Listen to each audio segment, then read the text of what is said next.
সুপ্রভাত বন্ধুরা, এখন বাজে প্রায় 4:35। আমরা আজকে ঘুরতে যাচ্ছি।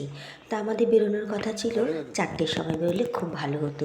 আসলে আমরা কেউ ঘুম থেকে উঠতে পারিনি 4টের সময়, তাই কোনো রকমের বেডিং নিয়ে আমরা বেরিয়ে পড়লাম। বাড়ির নিচেই আমাদের গাড়ি দাঁড়ানো ছিল, তাই আমরা প্রায় আধা ঘন্টার মধ্যে হাওড়া স্টেশনে পৌঁছে গেছি। আমরা যাচ্ছি পুরীতে। প্রায় 10 বছর পর আমরা আবার যাব পুরীতে। খুব আনন্দ জানো তো। আর যাব কিসে জানো তো? বন্দে ভারতে। খুব স্বপ্ন ছিল যে বন্দে ভারত চড়বো, তাই এবছর আমার সেই স্বপ্নটা পূরণ হলো। তাই খুব তাড়াতাড়ি আমরা বেরিয়ে পড়লাম। আর বন্দে ভারতকে দেখে মনটা যে কী আনন্দে ভরে উঠলো সে তোমাদের কী বলবো। ট্রেনে ওঠার সময় সবাই একটা টেনশানে থাকে, জায়গা খুঁজে ঠিকঠাক বসতে পারবো তো। তা আমরা তো অনেকটা লেট হয়ে গেছে বাড়ি থেকে বেরোতে। তা হাতে আর 10 মিনিট টাইম ছিল ট্রেন ছাড়ার। তা আমাদের কোনো অসুবিধা হয়নি। আমরা তার মধ্যে খুব তাড়াতাড়ি সিট খুঁজে বসেও পড়েছি। আর অত সকালে বেরিয়েছি তো, ওই জন্য কিছু মানে চা ঠা কিছু খেয়ে বেরোতে পারিনি। ওই জন্য স্টেশনে এসে একটা কোনো রকমের কেকের প্যাকেট নিয়ে উঠে পড়লাম। আর ওঠার সঙ্গে সঙ্গে তোমাদের দাদা বলছে, কেমন বলো ট্রেনটা? আমি তো সব মাথা ঝুঁকিয়ে বললাম, দারুণ। আর সেলফি আর ভিডিও তো করা শুরু হয়ে গেল। তা তোমাদের দাদা না কোনো সময় ফটো তুলতে চায় না আর ভালোবাসে না। তা যাই হোক, আমরা একটু কেক আর জল খেলাম। আর সঙ্গে সঙ্গে ট্রেনটা একদম ঠিকঠাক রাইট টাইমে ট্রেনটা ছেড়ে দিল। তা কিছুক্ষণ বসার পরে আমাদের চলে আসলো নিউজ পেপার। তিনজনকে তিনটেই দিচ্ছিল, কিন্তু আমি আর নিইনি। তা দুটো পেপার নিয়েছে। তোমাদের দাদা নিল আনন্দবাজার আর ছেলে নিল দ্য টেলিগ্রাফ। ঠিক তার 10 মিনিট পরেই ছিল চায়ের ব্যবস্থা, চা কফি। তা আমরা আর কফি খেলাম না, আমরা চা খেলাম। তাই গরম জল আর চায়ের যা যা জিনিস লাগে সেগুলো সব দিয়ে গেল। আমরা নিজেদের মতন চা বানিয়ে খেলাম। তা যাই হোক, ট্রেনে যে বসে আছি একটুকু মনে হচ্ছে না যে আমরা ট্রেনে বসে আছি। আর বসার সঙ্গে সঙ্গে ছেলে একদম টানা একটা ঘুম দিয়ে দিল। এত সুন্দর প্রাকৃতিক পরিবেশ দেখতে দেখতে আর সঙ্গে চলে আসলো চা আর কফি। তা ওরা চা আর কফি তো আর বানিয়ে দেয়নি, গরম জলটা দিয়েছে। আমরা আমাদের মতন চাটাই বানিয়ে খেলাম।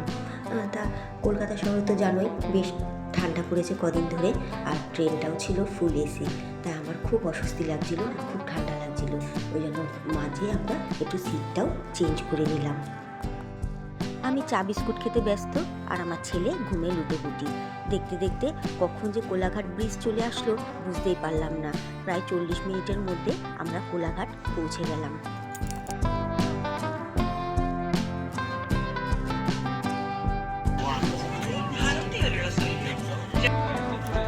এখন আমরা খড়গপুর স্টেশনে এসেছি। প্রায় ট্রেনটা ছেড়েছিল 6:22। তা এখন বাজে 7:35। প্রায় 1 ঘন্টার বেশি হলো। এখন হচ্ছে খড়গপুর স্টেশনটা। এখানে হয়তো একটু 5 থেকে 10 মিনিট দাঁড়াবে, তারপরে আবার সে লাস্ট স্টেশনে গিয়ে থামবে। তখন থেকে ছেলে ঘুমাচ্ছে।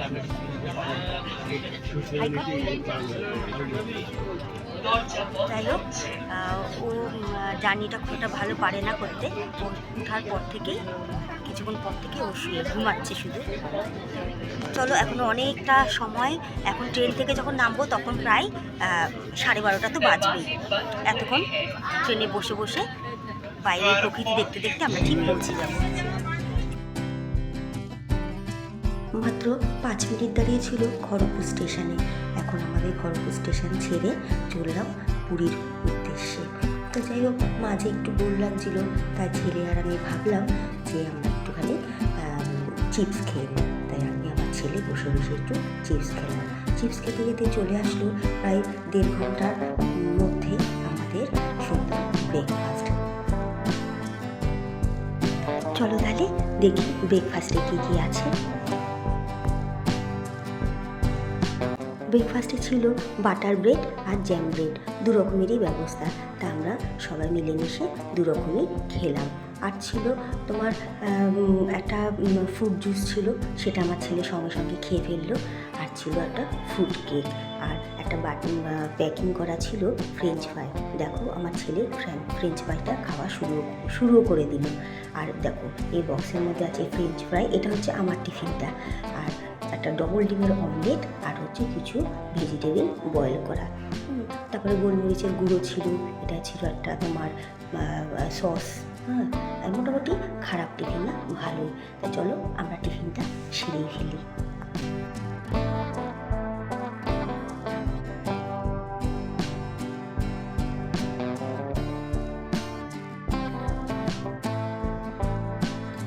ব্রেকফাস্ট করার সঙ্গে সঙ্গে এত সুন্দর প্রাকৃতিক পরিবেশ আর ট্রেন জার্নি তো একটুকু মনেই হলো না। দেখতে দেখতে কখন যে 6টা ঘন্টা পেরিয়ে গেল বুঝতেও পারিনি। ব্রেকফাস্ট করার সঙ্গে সঙ্গে চলে আসলো গরম গরম কফিটা ওরা রেডি করে দিয়েছে, আমাদের আর বানিয়ে খেতে হয়নি। আমার ছেলে বলল যে বন্দে ভারত চড়ে তোমার কেমন লাগলো, একটু বন্ধুদেরকে তোমার মতামত জানাও। তাই আমি একটু বলেই ফেললাম। ভালো লাগছে বন্দে ভারতে, বেশ ভালোই লাগছে, অভিজ্ঞতাও বেশ ভালো হলো।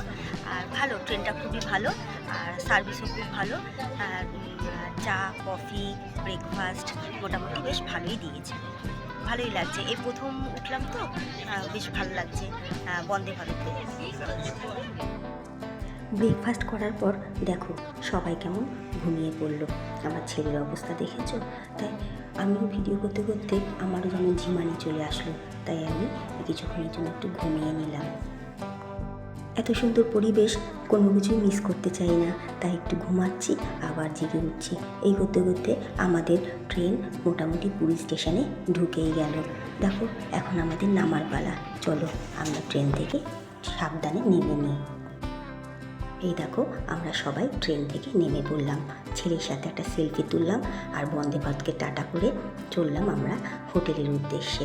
আবার কবে বন্দে ভারতে চড়তে পারবো জানি না, তা যাই হোক, আবার তোমাদের সাথে নেক্সট ব্লগে দেখা হবে। কেউ কিন্তু মিস করো।